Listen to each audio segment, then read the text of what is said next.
θα σκεφτόσουν αν σου έλεγα ότι το μεγαλύτερο εμπόδιο στη ζωή σου δεν είναι η έλλειψη χρημάτων, ούτε οι συνθήκες, ούτε οι άλλοι άνθρωποι, και αν το πραγματικό εμπόδιο είναι μια ιστορία που κουβαλάς μέσα σου, μια ιστορία που ποτέ δεν έγραψες εσύ, μια ιστορία που αποφάσισε εκ των προτέρων μέχρι πού επιτρέπεται να φτάσεις, γιατί υπάρχουν άνθρωποι που ξεκινούν από το τίποτα και αλλάζουν τη ζωή τους, και υπάρχουν άλλοι που έχουν ταλέντο, δυνατότητες, ευκαιρίες, αλλά μένουν για πάντα στο ίδιο σημείο. Η διαφορά δεν είναι αυτό που μπορούν να κάνουν. Η διαφορά είναι αυτό που πιστεύουν ότι δικαιούνται να γίνουν. Γεια σου. Είμαι ο κοσμικός αφηγητής και σε καλωσορίζω στο κοσμικό φως. Πλέον υπάρχει η δυνατότητα να στηρίξεις αυτό το κανάλι μέσα από μια μικρή συνδρομή. Αυτή τη στιγμή είναι διαθέσιμο το πρώτο επίπεδο, το επίπεδο του κοσμοναύτη, στη συμβολική τιμή του 1 και 50 λεπτών. Προσφέρει σήματα αφοσίωσης, εξατομικευμένα emoji και ευχαριστίες μελών. Όπως και να έχεις, ευχαριστώ που είσαι εδώ. Ας ξεκινήσουμε. Οι περισσότεροι άνθρωποι πιστεύουν ότι ζουν μέσα στην πραγματικότητα, ότι οι αποφάσεις τους βασίζονται στα γεγονότα, στις συνθήκες και σε αυτά που συμβαίνουν γύρω τους. Όμως η αλήθεια είναι πιο παράξενη. Δεν ζούμε μόνο μέσα στην πραγματικότητα, ζούμε μέσα στην ερμηνεία της πραγματικότητας. Δύο άνθρωποι μπορούν να περάσουν από την ίδια εμπειρία και να βγουν εντελώς διαφορετικοί. Ο ένας θα δει ένα εμπόδιο και θα σταματήσει, ο άλλος θα δει μια πρόκληση και θα συνεχίσει. Το γεγονός είναι το ίδιο. Η ιστορία που λένε στον εαυτό τους είναι διαφορετική και αυτές οι ιστορίες δεν γεννιούνται ξαφνικά, χτίζονται αργά, σχεδόν αόρατα, από τότε που ήμασταν παιδιά, από βλέμματα που μας έκαναν να νιώσουμε μικροί, από συγκρίσεις που μας έπεισαν ότι δεν είμαστε αρκετοί, από σιωπές που μας έκαναν να αμφισβητήσουμε την αξία μας, από λέξεις που ίσως υπόθηκαν μόνο μία φορά, αλλά έμειναν μέσα μας για χρόνια. Έτσι αρχίζουμε να δημιουργούμε μία εικόνα για το ποιοι είμαστε. Εγώ δεν είμαι γεννημένος για μεγάλα πράγματα. Εγώ δεν έχω αυτό που χρειάζεται. Οι άλλοι μπορούν, εγώ όχι. Στην αρχή μοιάζουν με απλές σκέψεις. Με τον καιρό όμως γίνονται πεποιθήσεις. Και κάποια στιγμή μετατρέπονται σε αλήθειες που δεν αμφισβητούμε ποτέ. Τότε αρχίζει η πραγματική φυλακή. Όχι μια φυλακή από τούβλα και σίδερα, αλλά μια φυλακή φτιαγμένη από ιδέες. Γιατί δεν κυνηγάς αυτά που πραγματικά θέλεις. Κυνηγάς μόνο όσα πιστεύεις ότι σου επιτρέπονται. Όσα θεωρείς ότι ταιριάζουν στην ιστορία που έχεις αποδεχτεί για τον εαυτό σου. Και το πιο επικίνδυνο, οι περισσότερες από αυτές τις πεποιθήσεις δεν είναι καν δικές σου. Αν μπορούσες να σταματήσεις για μια στιγμή και να ακούσεις προσεκτικά όλες τις σκέψεις που περνούν καθημερινά από το μυαλό σου, ίσως να ανακάλυπτες κάτι παράξενο. Ίσως πολλές από αυτές να μην είναι πραγματικά δικές σου, γιατί κανείς δεν γεννιέται πιστεύοντας ότι δεν είναι αρκετός. Κανείς δεν έρχεται στον κόσμο με την ιδέα ότι δεν αξίζει να ονειρεύεται, να δημιουργεί ή να προσπαθεί. Αυτές οι πεποιθήσεις μαθαίνονται, απορροφώνται σιγά σιγά, όπως το νερό που ποτίζει το χώμα χωρίς να το καταλαβαίνεις.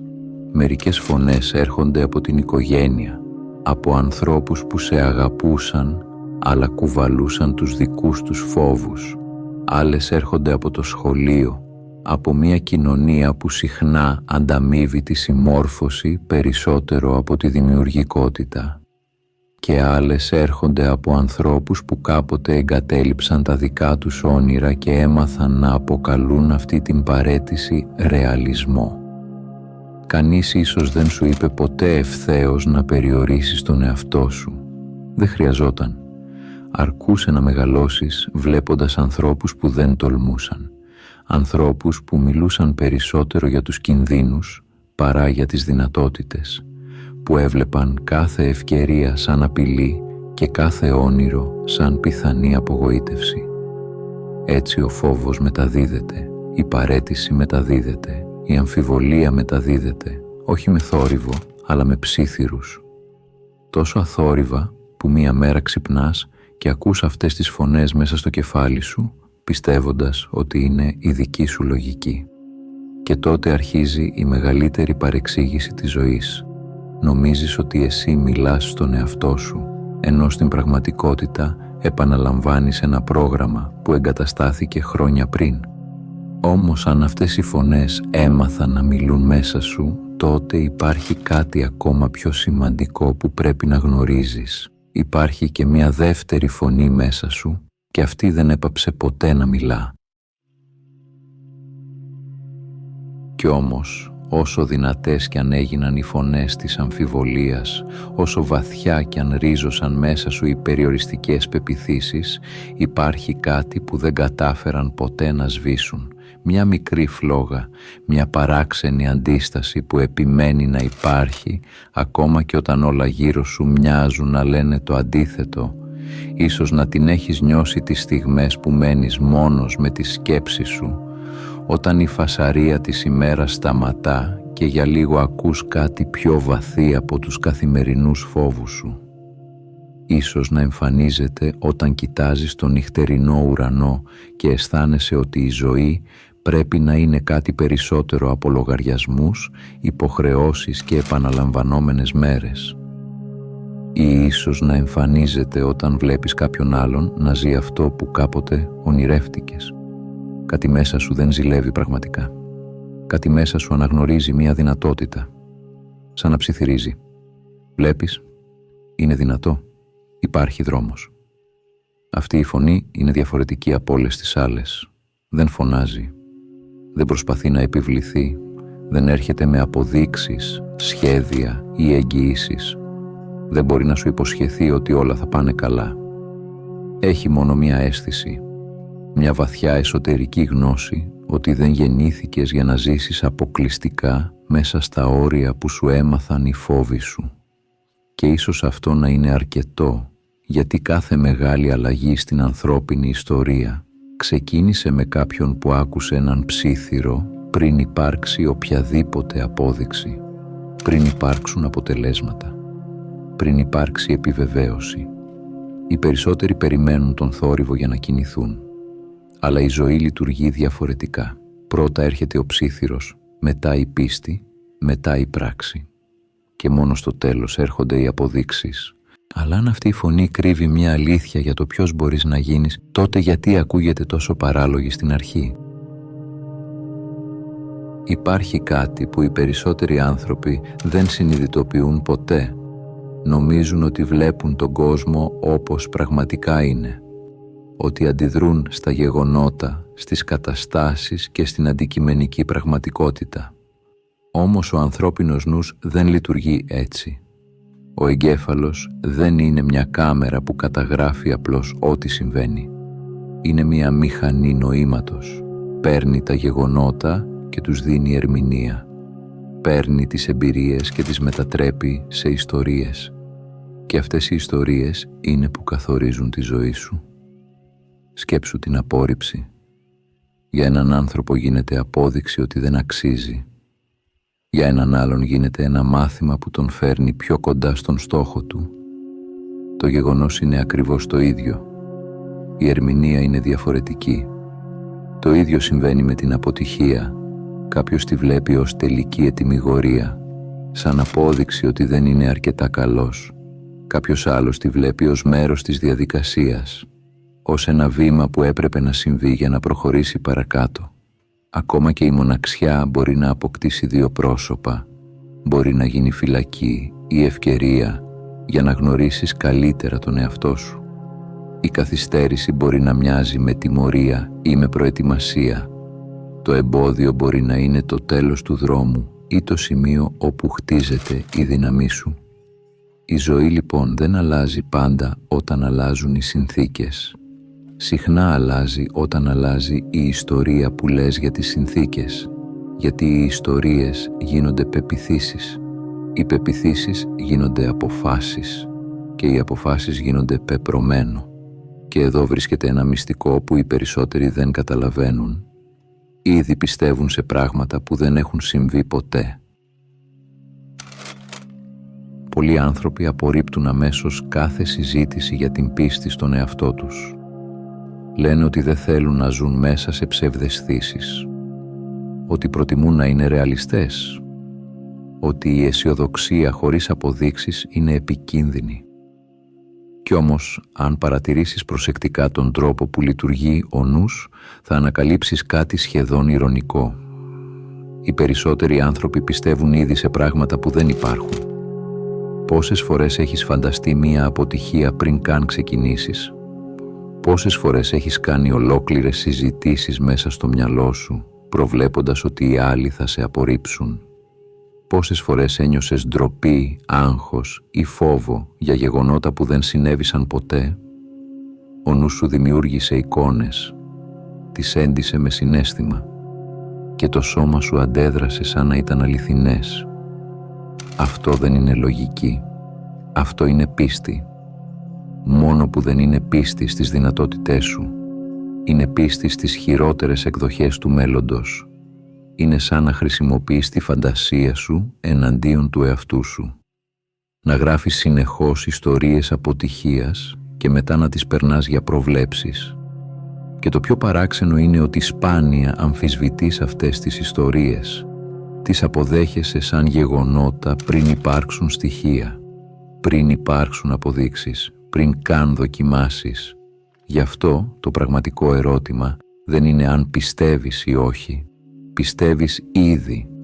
Το ερώτημα είναι προς ποια κατεύθυνση στρέφεις αυτή τη δύναμη, προς τους φόβους σου ή προς τις δυνατότητές σου, προς τις πιθανότητες της αποτυχίας ή προς τις πιθανότητες της εξέλιξης. Γιατί τη στιγμή που αρχίζεις να αλλάζεις την κατεύθυνση της πίστης σου, συμβαίνει κάτι παράξενο. Τη στιγμή που αρχίζεις να πιστεύεις κάτι διαφορετικό για τον εαυτό σου, περιμένεις ίσως να νιώσεις δύναμη, ενθουσιασμό ή ανακούφιση. Όμως συχνά συμβαίνει ακριβώς το αντίθετο. Νιώθεις άβολα, αβέβαιος, σαν να φοράς ρούχα που δεν σου ταιριάζουν. Και τότε πολλοί άνθρωποι κάνουν το λάθος να πιστέψουν ότι αυτή η δυσφορία είναι σημάδι πως βρίσκονται σε λάθος δρόμο. Δεν είναι. Είναι σημάδι ότι βγαίνουν από το γνώριμο. Ο ανθρώπινος εγκέφαλος αγαπά ό,τι είναι οικείο, ακόμα και αν αυτό που είναι οικείο σε κρατά μικρό, κουρασμένο ή δυστυχισμένο. Προτιμά το γνωστό σκοτάδι από ένα άγνωστο φως. Γι' αυτό κάθε νέα ταυτότητα μοιάζει παράξενη στην αρχή. Αν έχεις περάσει χρόνια λέγοντας στον εαυτό σου ότι δεν είσαι αρκετός, τότε η ιδέα ότι μπορεί να αξίζεις περισσότερα θα ακούγεται αφύσικη. Αν έχεις συνηθίσει να αμφιβάλλεις για κάθε σου βήμα, τότε η αυτοπεποίθηση θα μοιάζει σχεδόν ψεύτικη. Όχι επειδή είναι ψεύτικη, αλλά επειδή είναι καινούρια. Σκέψου έναν άνθρωπο που έζησε για χρόνια σε ένα σκοτεινό δωμάτιο. Όταν ανοίξει ξαφνικά η πόρτα και μπει το φως, τα μάτια του θα πονέσουν. Δεν σημαίνει ότι το φως είναι λάθος. Σημαίνει ότι χρειάζεται χρόνο για να προσαρμοστεί. Το ίδιο συμβαίνει και με τη νέα εικόνα που δημιουργείς για τον εαυτό σου. Χρειάζεται χρόνο για να τη συνηθίσεις. Χρειάζεται χρόνο για να πάψει να μοιάζει ξένη.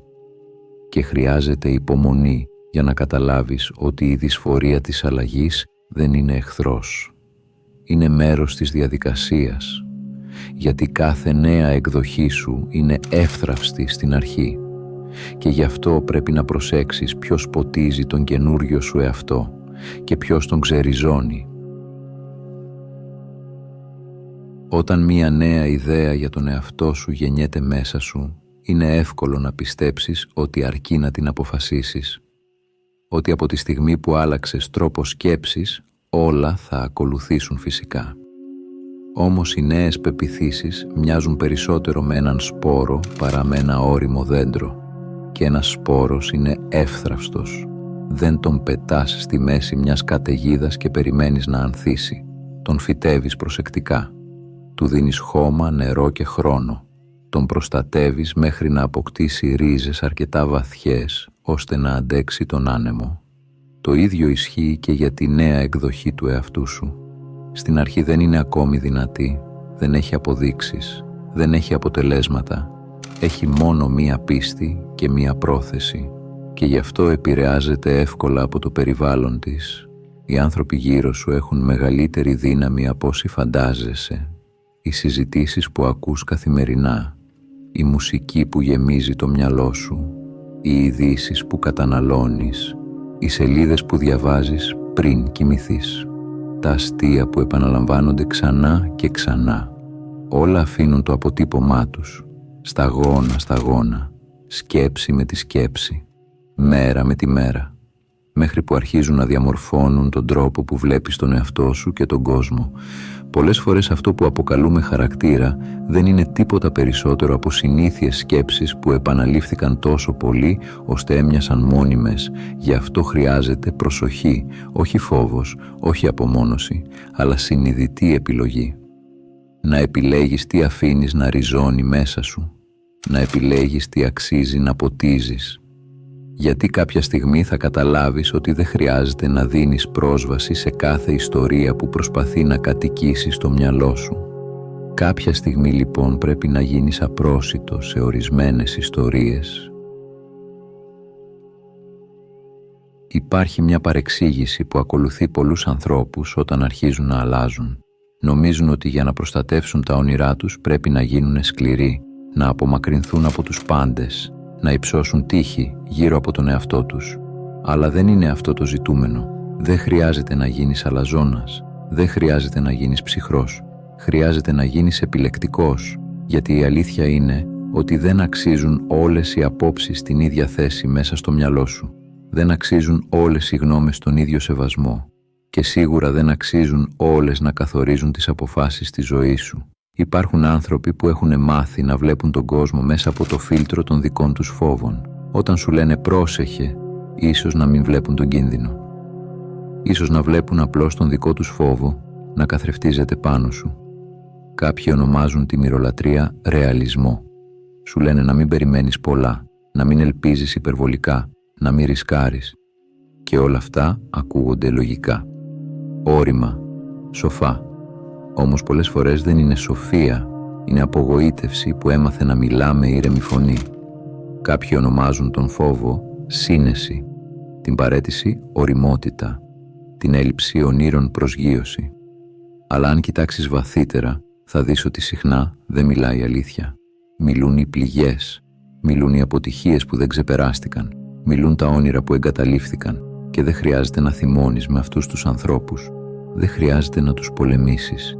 Απλώς δεν χρειάζεται να τους δανείζεις το τιμόνι της ζωής σου, γιατί όταν αρχίζεις να ακολουθείς τον δικό σου δρόμο, έρχεται μια στιγμή που καμία εξωτερική φωνή δεν είναι το μεγαλύτερο εμπόδιο και τότε έρχεται η πιο δύσκολη δοκιμασία από όλες. Κάποια στιγμή παίρνεις την απόφαση, σταματάς να ακούς τις παλιές ιστορίες, αρχίζεις να πιστεύεις ότι ίσως μπορείς να γίνεις κάτι περισσότερο, κάνεις τα πρώτα βήματα, αλλά τότε συμβαίνει κάτι που δοκιμάζει σχεδόν τους πάντες. Τίποτα δεν αλλάζει. Ξυπνάς το επόμενο πρωί και η ζωή μοιάζει ίδια. Οι ίδιες συνήθειες σε περιμένουν. Οι ίδιοι λογαριασμοί. Οι ίδιες υποχρεώσεις. Οι ίδιοι άνθρωποι που σε βλέπουν όπως σε έβλεπαν πάντα. Και τότε αρχίζει η αμφιβολία. Μήπως έκανα λάθος? Μήπως απλώς κοροϊδεύω τον εαυτό μου? Μήπως τελικά δεν πρόκειται να αλλάξει τίποτα? Σε αυτό ακριβώς το σημείο εγκαταλείπουν οι περισσότεροι. Όχι επειδή δεν έχουν δυνατότητες, όχι επειδή δεν αξίζουν, αλλά επειδή μπερδεύουν την καθυστέρηση με την άρνηση, φυτεύουν έναν σπόρο και περιμένουν να δουν δέντρο την επόμενη εβδομάδα, κοιτάζουν το χώμα, δεν βλέπουν τίποτα και καταλήγουν ότι τίποτα δεν συμβαίνει. Όμως τα σημαντικότερα πράγματα στη ζωή μεγαλώνουν πρώτα κάτω από την επιφάνεια. Οι ρίζες δεν φαίνονται, η προετοιμασία δεν φαίνεται, η αλλαγή που συντελείται μέσα σου δεν φαίνεται. Η πραγματικότητα που βλέπεις σήμερα είναι συχνά μία αντανάκλαση του χθες, των προηγούμενων σκέψεων, συνηθιών και επιλογών σου. Είναι σαν να κοιτάζεις ένα αστέρι στον ουρανό και να βλέπεις φως που ξεκίνησε το ταξίδι του χρόνια πριν. Το αύριο δεν έχει εμφανιστεί ακόμα. Και αν κρίνεις το μέλλον σου μόνο από ό,τι βλέπεις σήμερα, θα εγκαταλείψεις λίγο πριν αρχίσουν να φαίνονται τα πρώτα σημάδια της αλλαγής. Γι' αυτό η πίστη δεν είναι να αγνοείς την πραγματικότητα. Είναι να καταλαβαίνεις ότι η πραγματικότητα χρειάζεται χρόνο για να προλάβει αυτό που ήδη γεννιέται μέσα σου. Και γι' αυτό το θάρρος δεν μοιάζει καθόλου με αυτό που φαντάζεσαι. Οι περισσότεροι άνθρωποι περιμένουν μια συγκεκριμένη στιγμή για να ξεκινήσουν, μια στιγμή όπου θα νιώσουν έτοιμοι, σίγουροι, ακλόνητοι, σαν να πρέπει πρώτα να εξαφανιστεί ο φόβος και μετά να έρθει η δράση. Αλλά αυτή η στιγμή σχεδόν ποτέ δεν έρχεται, γιατί το θάρρος δεν λειτουργεί έτσι. Αν κοιτάξεις πιο προσεκτικά τη ζωή των ανθρώπων που θαυμάζεις, θα δεις κάτι που συχνά δεν φαίνεται από μακριά. Δεν ξεκίνησαν με βεβαιότητα. Δεν είχαν όλες τις απαντήσεις. Δεν ένιωθαν έτοιμοι. Ξεκίνησαν φοβισμένοι, με αμφιβολίες, με εσωτερικό θόρυβο που τους έλεγε να σταματήσουν. Το θάρρος λοιπόν δεν είναι η απουσία του φόβου. Δεν είναι η στιγμή που όλα μέσα σου ησυχάζουν. Είναι κάτι πολύ πιο απλό και πολύ πιο δύσκολο ταυτόχρονα. Είναι η κίνηση μέσα στον φόβο. Είναι το να προχωράς ενώ δεν είσαι σίγουρος, ενώ δεν έχεις εγγυήσεις, ενώ δεν υπάρχει καμία υπόσχεση ότι θα πετύχεις. Από απόσταση αυτό μοιάζει με αυτοπεποίθηση. Μοιάζει με ανθρώπους που ξέρουν ακριβώς τι κάνουν, που έχουν έλεγχο, που έχουν ξεκάθαρο δρόμο μπροστά τους. Από κοντά όμως η εικόνα είναι διαφορετική. Είναι τρεμάμενα χέρια που συνεχίζουν να κινούνται. Είναι βήματα που γίνονται παρά την αμφιβολία. Είναι αποφάσεις που παίρνονται χωρίς να έχει φύγει ο φόβος, αλλά παρόλα αυτά δεν τον αφήνουν να οδηγήσει. Και αυτό είναι το πραγματικό θάρρος. Όχι η βεβαιότητα, αλλά η επιλογή να κινηθείς χωρίς αυτήν. Και όταν αρχίσεις να το καταλαβαίνεις αυτό, κάτι αλλάζει μέσα σου. Γιατί τότε συνειδητοποιείς ότι δεν χρειάζεται να νιώσεις έτοιμος για να ξεκινήσεις. Και τότε ανακαλύπτεις το μυστικό που αλλάζει τα πάντα. Υπάρχει μια στιγμή που οι περισσότεροι άνθρωποι περιμένουν λάθος πράγμα. Περιμένουν να εμφανιστεί πρώτα η απόδειξη για να μπορέσουν μετά να κινηθούν με σιγουριά. Περιμένουν ένα σημάδι ότι αξίζει. Μία επιβεβαίωση ότι δεν θα αποτύχουν. Μία εγγύηση ότι βρίσκονται στο σωστό δρόμο. Αλλά η ζωή δεν λειτουργεί με αυτή τη σειρά. Πρώτα έρχεται η πράξη. Μετά έρχεται η απόδειξη. Πάντα έτσι γίνεται. Κανείς δεν αποκτά αυτοπεποίθηση πριν δράσει. Η αυτοπεποίθηση είναι αποτέλεσμα, όχι προϋπόθεση. Γεννιέται μέσα από την επανάληψη, όχι μέσα από τη σκέψη. Μέσα από μικρές κινήσεις που επαναλαμβάνονται ακόμα και όταν ο νους αμφιβάλλει. Στην αρχή όλα φαίνονται σχεδόν αόρατα. Μία μικρή προσπάθεια εδώ, ένα βήμα εκεί, μία απόφαση που παίρνετε χωρίς να νιώθεις έτοιμος και μετά τίποτα εντυπωσιακό. Καμία μεγάλη αλλαγή, καμία δραματική επιβεβαίωση και όμως κάτι αρχίζει να αλλάζει σιγά σιγά κάτω από την επιφάνεια. Μία μικρή νίκη, ένα μικρό αποτέλεσμα, ένα σημάδι ότι κάτι κινείται, ίσως μια συζήτηση να πάει καλύτερα από ό,τι περίμενες, ίσως μια προσπάθεια να μην αποτύχει πλήρως, ίσως μια πόρτα να ανοίξει λίγο, έστω ελάχιστα, και τότε ο νους αρχίζει να αλλάζει, γιατί πλέον δεν έχει μόνο φόβους να επαναλαμβάνει, έχει και κάτι καινούριο να κρατήσει, μια μικρή απόδειξη ότι η δράση παράγει αποτέλεσμα, ότι η προσπάθεια δεν είναι άσκοπη, ότι κάτι αρχίζει να κινείται. Και από εκείνη τη στιγμή κάθε νέα μικρή εμπειρία δεν είναι απλώς ένα γεγονός. Είναι κομμάτι ενός μεγαλύτερου μοτίβου που χτίζεται. Μετά άλλο ένα και άλλο ένα. Μέχρι που οι μικρές αυτές αποδείξεις αρχίζουν να συνδέονται μεταξύ τους. Και ξαφνικά, χωρίς να το καταλάβεις, δεν ζεις πια μέσα στην ίδια ιστορία. Έχεις αρχίσει να χτίζεις μία νέα, όχι με λόγια, αλλά με επανάληψη. Και με την πάροδο του χρόνου, αυτή η νέα πραγματικότητα αρχίζει να γίνεται πιο αληθινή από την παλιά. Όμως υπάρχει κάτι που πρέπει να θυμάσαι όταν η φωτιά αρχίσει να ανάβει. Κάποια στιγμή συνειδητοποιείς ότι περίμενες για κάτι που δεν θα έρθει ποτέ. Μια επιβεβαίωση, μια έγκριση, ένα σημάδι ότι είσαι έτοιμος. Αλλά η ζωή δεν λειτουργεί σαν σύστημα που δίνει πιστοποιητικά ετοιμότητας. Δεν υπάρχει στιγμή που το σύμπαν θα σταθεί μπροστά σου και θα σου πει ότι τώρα επιτρέπεται να προχωρήσεις. Οι άλλοι επίσης δεν θα συμφωνήσουν πρώτα.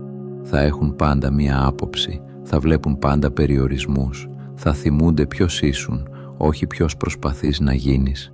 Και το παρελθόν δεν πρόκειται να δώσει ποτέ έγκριση στο μέλλον σου.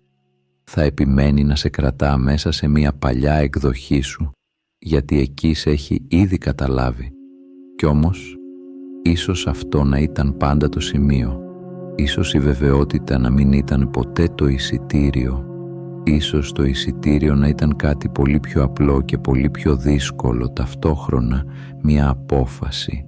Η απόφαση να σταματήσεις να ζεις μέσα στην ιστορία που σου έδωσαν, να σταματήσεις να επαναλαμβάνεις τον ρόλο που σου έμαθαν και να αρχίσεις να γράφεις εσύ το επόμενο κεφάλαιο, ακόμα και αν η αρχή του δεν μοιάζει σίγουρη, ούτε άνετη, ούτε τέλεια. Γιατί τη στιγμή που σταματάς να ζητάς άδεια για να γίνεις αυτό που ήδη μπορείς να γίνεις, δεν αλλάζει απλώς η πορεία σου, αλλάζει ολόκληρη η ύπαρξή σου. Και τότε καταλαβαίνεις ότι η ζωή δεν ξεκίνησε όταν όλα έγιναν εύκολα. Ξεκίνησε τη στιγμή που προχώρησες χωρίς να περιμένεις να γίνουν. Και τώρα σκέψου κάτι. Ποια είναι η μία ιστορία που λες για τον εαυτό σου εδώ και χρόνια και τι θα συνέβαινε αν από σήμερα σταματούσες να την πιστεύεις? Αν κάτι από αυτά που άκουσες σήμερα σε άγγιξε, γράψε στα σχόλια, δικαιούμαι να αλλάξω. Θέλω να ευχαριστήσω μέσα από την καρδιά μου τους συνδρομητές του καναλιού που με τη στήριξη τους βοηθάνε αυτό το κανάλι να ανθίσει. Αν έφτασες μέχρι εδώ, θέλω να σου πω ένα μεγάλο ευχαριστώ που ήσουν συνοδοιπόρος στο ταξίδι μου. Αν έμαθες κάτι καινούριο από αυτό το βίντεο, μπορείς να κάνεις εγγραφή, να πατήσεις like ή να αφήσεις κάποιο σχόλιο. Αν θέλεις να συνεχίσεις το ταξίδι, σου προτείνω να δεις το βίντεο που εμφανίζεται τώρα στην οθόνη σου. Από όποιες συντεταγμένες του κόσμου κι αν μ' ακούς, να προσέχεις τον εαυτό σου και να πας στο καλό.